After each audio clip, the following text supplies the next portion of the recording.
வணக்கம் நண்பர்களே. இந்த பதிவில் சிவன் ஏன் மாடசாமிக்கு முன்னுரிமை அளிக்கப்படவில்லை என்ற தலைப்பில் பார்க்க போகிறோம். எல்லா கோயிலையும் எதுக்கு கருப்பசாமிக்கு முன்னுரிமை கொடுத்துருக்காங்கன்ற பதிவை பற்றி நம்ம இந்த பதிவில் தெளிவாக பார்க்க போகிறோம்.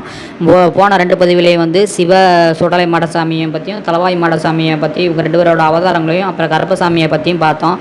இப்போ ஏன் இவங்களுக்கு மற்ற எல்லா கோயிலையும் கருப்பசாமியை முன்னிலைப்படுத்தியும் காவல் தெய்வமாகவும் நிலைத்தும் எல்லை தெய்வமாகவும் இவங்க 2 பேர் சுடலை மாடசாமியும் தலவாய் மாடசாமியும் ஏன் முன்னுரிமை அளிக்கப்படவில்லை என்று பார்த்தோம்னா, இவங்க 2 பேர் தாயான பேச்சோட நிலையம் பெற்று எல்லா கோயிலையும் கொடுத்துருப்பாங்க. ஆனால் இவங்க 2 பேரும் வேட்டைக்கு செல்வது மயான வேட்டைக்கு செல்பவர்கள். கருப்பசாமி வன வேட்டைக்கு செல்வாங்க. அதனால் இவங்களுக்கு எல்லா கோயிலையும் முன்னுரிமை கொடுக்க முடியாத சூழ்நிலை இருக்கனால இவங்களுக்கு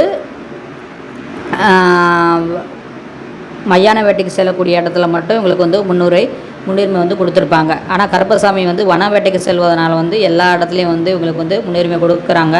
அதனால் ஒரு எல்லையில் கூட ஒரு கருப்பசாமியை காக்கும் தெய்வமாக நிப்பாட்டி வணங்கி வருவாங்க. மாடசாமியை அப்படி வணங்க முடியாது.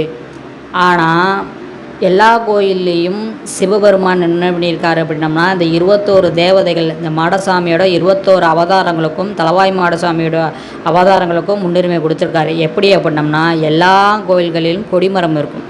இந்த கொடிமரம் இருக்கக்கூடிய கோயில்கள் எல்லாத்துலேயுமே கொடிமரனாகவும் அந்த கொடிமரத்தில் இந்த 21 தேவதைகள் வாசம் செய்வாங்க. இந்த வாசம் செய்யும்போது மூலவருக்கு என்ன பூஜை நடக்குதோ அதே நேரத்தில் இந்த கொடிமரத்துக்கும் பூஜை நடக்கும். அந்த பூஜையை ஏற்றுக்கிடுவாங்க. இந்த 21 தேவதைகளை இந்த மாடசாமியோட 21 தேவதைகள் ஏற்றுக்கிடுவாங்க. சப்போஸ் சில கோயிலில் கொடிமரம் இருக்காது, அப்போ அந்த கோயிலில் அவங்களுக்கு முன்னுரிமை கொடுக்கலையா? அப்படி கிடையாது. எல்லா கோயிலும் கொடிமரம் இருக்கும். கொடிமரம் இல்லாத கோயிலில் பலிபீடம் இருக்கும். பலிபீடம் இருந்துச்சு அப்படின்னம்னாலே அந்த பலிபீடத்தில் கொடுக்கக்கூடிய அனைத்து பலிகளையுமே இந்த 21 தேவதைகள் தான் ஏற்றுக்கிடுவாங்க.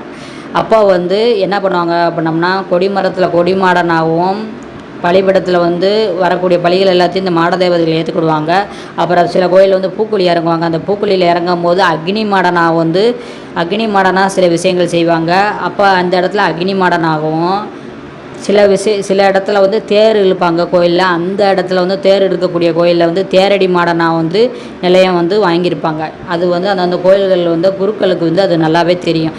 இந்த பூஜைகள் பண்ணிட்டு தான் மாட தேவதைகளுக்கு பூஜைகள் பண்ணிட்டு தான் சில விஷயங்கள் பண்ணுவாங்க. ஒரு கோயிலில் கும்பாபிஷேகமே பண்ணுறனாலும் இந்த மாட தேவதைகளை வச்சு சில விதமான கட்டுக்கள் பண்ணிட்டு தான் எங்களை எதுவும் ஒரு நல்லது பண்ணும்போது கெட்டது நிறைய இது பண்ணோம், அது எதுவும் பண்ண விடாமல் நீ தான் காத்து கொடுக்கணும், மாடசாமிக்கு சில விதங்கள் பண்ணிட்டு தான் பண்ணுவாங்க. அதனால் எல்லா கோயில்களிலும் இந்த மாட தேவதைகளுக்கு முன்னுரிமை கொடுத்துருக்காங்க. கருப்பசாமிக்கு மட்டும் கொடுக்கல, மாட தேவதைக்கும் கொடுத்துருக்காங்க. இப்போ மாரியம் கோயிலெல்லாம் கொடுக்கக்கூடிய பலிகள் அங்கே இருக்கக்கூடிய காவல் தெய்வங்கள் அப்புறம் அந்த 21 தேவதைகள் தான் அந்த பலிகளை வாங்கும். மாரியம்மன் அந்த பலிகளை ஏற்றுக்கிடாது. சரியா? அப்போ எல்லா கோயில்களிலும் இந்த 21 தேவதைகள் மாடசாமிகளுக்கும் தலவாய் மாடசாமியோட அவதாரர்களுக்கும் சுடலை மாடசாமி அவதாரர்களுக்கும் முன்னுரிமை கொடுத்துருக்காங்க. கருப்பசாமிக்கு எவ்வளோ முக்கியத்துவம் கொடுத்துருக்காங்களோ அதே முக்கியத்துவம் மாடசாமிக்கும் கொடுத்துருக்காங்க.